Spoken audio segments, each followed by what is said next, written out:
Hello guys, good morning. এই just ঘুম থেকে উঠলাম। এখন বাজে সকাল 7টা মতো। 7:10-15 হয়ে গেছে। বাইরের ওয়েদারটা দেখে মনে হচ্ছে না যে 7টা বেজে গেছে। একদম কেমন একটা নিঝুম অন্ধকার হয়ে আসছে। আর সত্যি বলতে এরকম ওয়েদার আমার খুব ভাল লাগে। মানে বর্ষাকাল তো প্রায় ঢুকেই গেছে, প্রতিদিনই মোটমাট এরকম বৃষ্টি হচ্ছে। ভালো যে ওয়েদার। আর তাছাড়া আজকে উল্টো রথ, আর রথ মানে তো বৃষ্টি হবেই।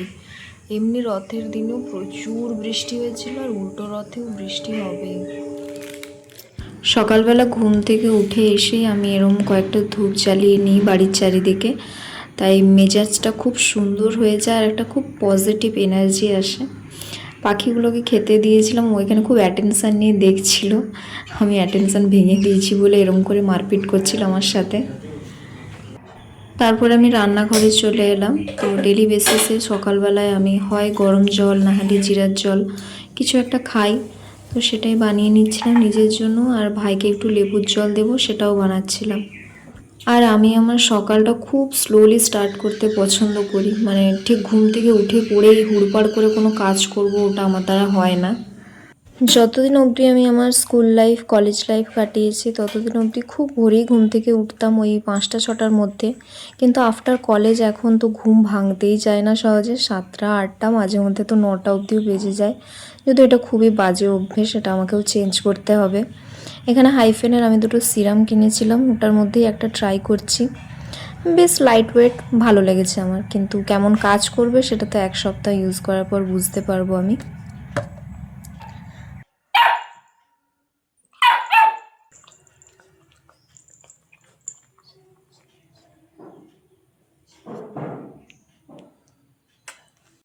রান্নাঘরের পর্দাগুলো আমি কালকেই লাগিয়েছি। ওই নিচে ওখানে ঝুড়ি টুড়িগুলো থাকে, তো ওখানের মধ্যে ওরা সবসময় ঢুকে যায় আর ওগুলো টানাটানি করে বলে।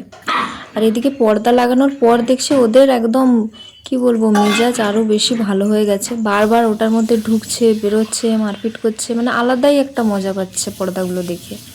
মানে যা বুঝলাম, পর্দাগুলো লাগিয়ে আখের আমার কোনোই লাভ হয়নি। আজকে সকালে ব্রেকফাস্টটা খুবই লাইট করতে ইচ্ছে করছিল, তাই এই যে ঘরে পাঠানো টক দই আর একটু চিনি নিয়ে নিলাম আর মুড়ি। এটা খেতে আমার তো বেশ ভালোই লাগে। দই মুড়ির থেকে কিন্তু দই চিড়ে খেতে আরও বেশি ভালো লাগে। আর আমার ভাই বাপরে, এসব দেখলেই নাক তুলে দেয়। এসব দই, দুধ, কলা, মুড়ি এসব একদম পছন্দ করে না। যদিও দুধটাতে আমারও একটু গন্ধ লাগে, ওটা দিয়ে খেতে পারি না, বাট টক দইটা বেশ ভালোই লাগে। আজকে রান্নাটা আমিই করব, কারণ ঘরটা খুব নোংরা হয়ে আছে, অগোছালো হয়ে আছে। তো মা ওগুলো সব পরিষ্কার করবে। তো এদিকে আমি করব সোয়াবিনের ঝোল। আমার কাল থেকেই খুব সোয়াবিনের ঝোল খেতে ইচ্ছে করছিল। মা এদিকে মশলাটা রেডি করে দিচ্ছে। আমি তো মিক্সি ছাড়া এইসব শিলনোড়ায় বাটতে পারি না, আর মা বলে শিলনোড়ায় বাটলে নাকি মশলার টেস্ট একটা আলাদাই সুন্দর হয় খেতে। এদিকে আমার রান্নাবান্নাও কমপ্লিট হয়ে গেছে। এই তো সয়াবিনের ঝোল আর সমস্ত যা সবজি ছিল সব কিছু দিয়ে একটা ওই ঘ্যাঁট মতন রান্না করেছি। এবারে চলো ছাদে যাই, অনেক জামা কাপড় জমে আছে, ওগুলো সব কাচতে হবে। সকাল থেকে তো এক পশলা বৃষ্টি হয়েই গেছে, কিন্তু খুব একটা যে ওয়েদার ঠান্ডা হয়েছে তা কিন্তু নয়। একটা ভ্যাপসা গরম কিন্তু আছেই। কিন্তু এই বৃষ্টির পর গাছগুলোকে দেখতে এত সুন্দর লাগছিল, একদম সবুজে মগমগ করছে। আমাদের চোখের জন্য কিন্তু এই গাছের সবুজ রঙটা দেখা খুবই ভালো। আর আমি না একদম গাছপালা ছাড়া থাকতে পারি না। মানে আমার জানলা খুললেই বা যেখানে আমার চোখ যাবে সেখানে আশেপাশে যেন একটু গাছপালা এইসব থাকে। আমি আগে যেখানে মেসটাতে থাকতাম আমার কলেজ লাইফে, ওখানে খুব একটা গাছপালা তো একদমই ছিল না। জাস্ট আমি যে রুমটাতে থাকতাম ওখান দিয়ে জানলা খুললেই একটা বাতাবি লেবুর গাছ দেখা যেত। আমার এই গাছটা দেখতে যে কী ভালো লাগতো। শহরে বাজারে এত গায়ে গায়ে ঘেঁষে ঘেঁষে ঘর হয়, গাছপালা লাগানোর তো জায়গাই থাকে না। তাই সেখানে আমার ওই বাতাবি লেবুর গাছটাই ছিল একমাত্র সম্বল। আমার তো এখানে সব কাজ কমপ্লিট। আর দেখো, এই দস্যি দুটোকে ছাদে এনেছিলাম, এরা না নিজে জীবনে শান্তিতে আছে, না আমাদের দিকে একটু শান্তিতে থাকতে দিচ্ছে। দুপুরবেলা খাওয়া দাওয়া হয়ে গেছে, এবার একটু ভাত ঘুম দেবো। আর এখানে কিট্টুকে দেখো, মায়ের সাথে বসে বসে রীতিমতো ফোন দেখে ও, রান্নার ভিডিও হ্যান ত্যান এইসব। তারপরে এই যে দেখতে দেখতে থকে গেছে, ঘুম পেয়ে গেছে, আর এই দেখো কোথায় ঘুমিয়ে আছে। যতক্ষণ আমরা মোটমাট ঘুমিয়ে থাকবো ও চুপচাপ পড়ে থাকবে, কোথাও নড়বেও না, চড়বেও না। সেই রাস্তা থেকে ঘুরিয়ে আনা ছোট্ট কিট্টু আজকে কতটা বড় হয়ে গেছে। এখন প্রায় বিকেল 5:30 মতন বেজে গেছে। তো আজকে যেহেতু উল্টো রথ, তো চারিদিকে একটু মেলা, খাওয়া দাওয়া এসব তো হবেই। তাই আমি একটু রেডি হচ্ছিলাম, যদি আমার শরীরটা খুব একটা ভালো লাগছিল না, তাই আমি কিছু মাখিনি, জাস্ট একটা ময়শ্চারাইজার মুখে অ্যাপ্লাই করছিলাম। আর এই যে দেখো আমার মুখটা ভেঙে যাচ্ছিল। আর একটা জাস্ট লিপস্টিক লাগিয়েছি হালকা করে।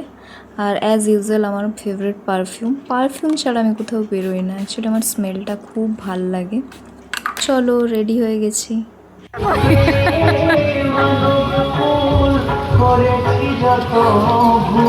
বাইকে করে যেতে যেতে সচির এই স্টুডেন্টটার সাথে দেখা হয়ে গেল রাস্তায়। ও তো স্যারকে দাঁড় করিয়ে রাস্তায় বলছিল স্যার কিছু জিনিস দেখানোর আছে, দিয়ে কী সব কিনেছে ওইগুলি ম্যাজিক ট্যাজিক দেখাচ্ছিল। তো ওকে দেখে আমাদেরও ছোটোবেলার কথা মনে পড়ে গেল। ছোটোবেলায় আমরাও এইসব কত কিছু স্ক্র্যাপ বুক, বিভিন্ন রকম জিনিস কিনতাম, ট্রেনে পাওয়া যেত, সেগুলো দিয়ে ম্যাজিক করতাম আর দেখাতাম। ছোটোবেলায় ওগুলো পেয়েই কত না খুশি হয়ে যেতাম আমরা। এক সেকেন্ড, কি হলো? আরে তাসটা কাটা, তাসটা জাস্ট কাটা।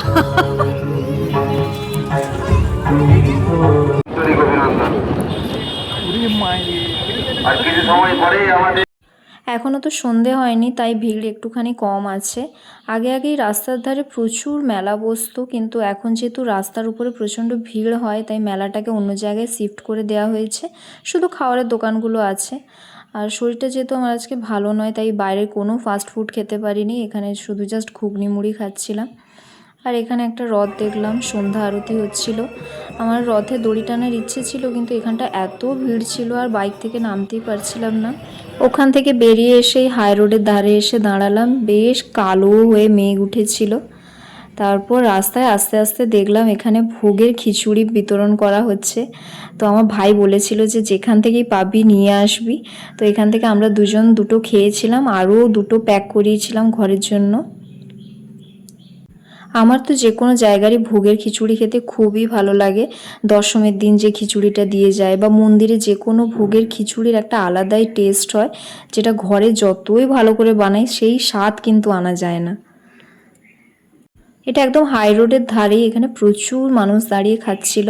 ওখানে একটা হনুমানজির মন্দিরও ছিল, ওটাও বেশ সুন্দর করে সাজানো হয়েছে।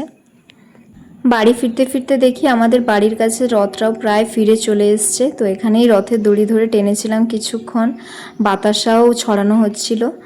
ভাইয়ের আসার ইচ্ছে ছিল, কিন্তু ওর জ্বর হয়ে গেছে, তাই জন্য আসতে পারেনি। তো এরম করেই আজকের দিনটা কেটে গেল। বাড়ি ফিরে আর কিছুই খাইনি, শুয়ে পড়েছিলাম ওষুধ খেয়ে। আর এই যে আমার পাশে কিট্টু এসেও ঘুমিয়ে পড়েছিল। তো আজকের মতন ভিডিওটা আমি এখানেই শেষ করছি। বাই।